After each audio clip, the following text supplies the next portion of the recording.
Welcome to the R environment.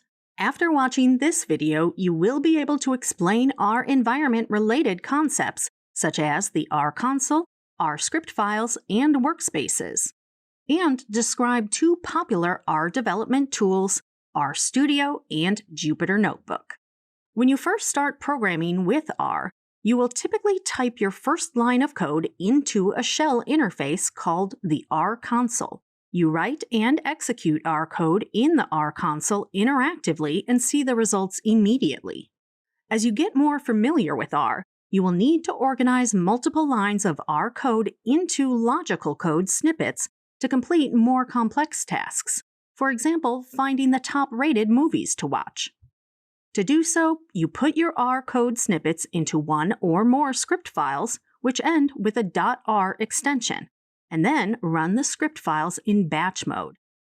Regardless of whether your R code is written in the console or in script files, the R interpreter parses them and translates them into many types of objects in memory. Objects can be variables, data, or functions. In case you are not familiar with functions, a function is an object that includes an R code snippet created to perform a task. These R objects will be eventually translated to instructions that can be executed by the CPU. R combines all such objects into an image called a workspace, which works like a workbench in your garage.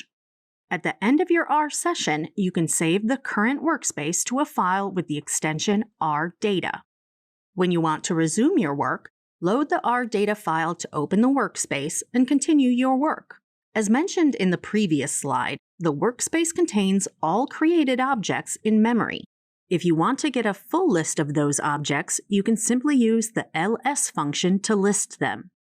For example, here we have a function object and three variables called sum, x, and y in our workspace. In addition to managing objects that exist in memory, or RAM, the R workspace also needs a root directory from which to manage files. This is your current working directory. You can use the getwd function to return your current working directory. If you are not happy with the location of the working directory, you can use setwd to change it to a new directory. To save a workspace into an RData file in the current working directory, simply call the save.image function with a name like myworkspace.rdata. The next time you want to resume the workspace, you can call the load function to load the saved workspace. When working with R code, you will need to use a tool such as an IDE or notebook to facilitate development and experiments. Two popular R tools are RStudio and Jupyter Notebook. RStudio is probably the most popular integrated development environment specifically for R.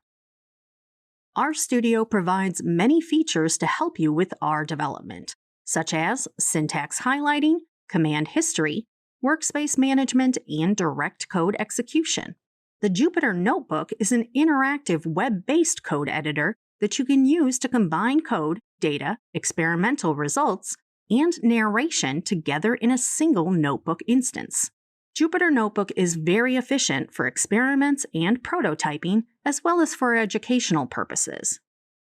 You will have more opportunities to learn and practice with these tools in later videos and labs. In this video, you learned about the relationship between the R console, R script files, and workspaces, and their role in developing R code.